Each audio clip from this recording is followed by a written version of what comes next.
તો કેમ છો મિત્રો, મજામાં જ છો? આજે તો વાળી નાખ્યો આપણે વાડીએ બાકાજીકી વાળો પ્રોગ્રામ.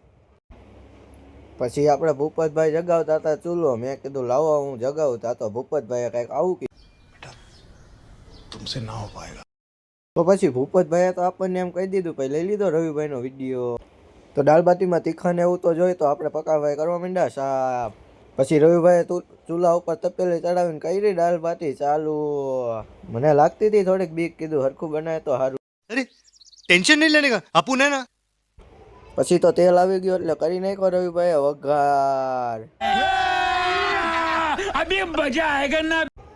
પછી તો બધું ખાવા આવ્યું હતું કમ્પ્લીટ, શાક ને આપણી દાળ બાટી ને સાપડી ને મજા આવે એવું જમાવટ જ હતી હો ભાઈ. પછી હુતા હતા આપણે, અરુણભાઈ તો લઈ લીધો એનો હોતે વિડીયો. કરોડપતિ હે, પૈસા જોતા તો લઈ લીજો. પછી રવિભાઈ કાંઈક કાળા ધોરું કરતા હોય એવું લાગતું હતું, એટલે મેં લઈ લીધો એની બાજુ વિડીયો. એની બાજુ વિડીયો લીધો તા તો એને હાથમાં લીધી ડાયર બાતીને માર્યો હબ કરતો હબડકો.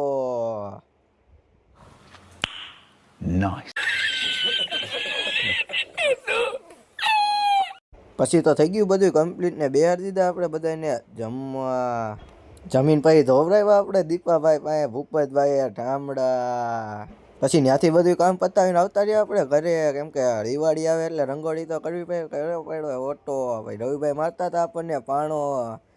આ હે પક્કાભાઈ કોબિયા એના કારીગર, ઓટાના કામ કરવા હોય તો કહીજો, આવા ઓટા કરે હે.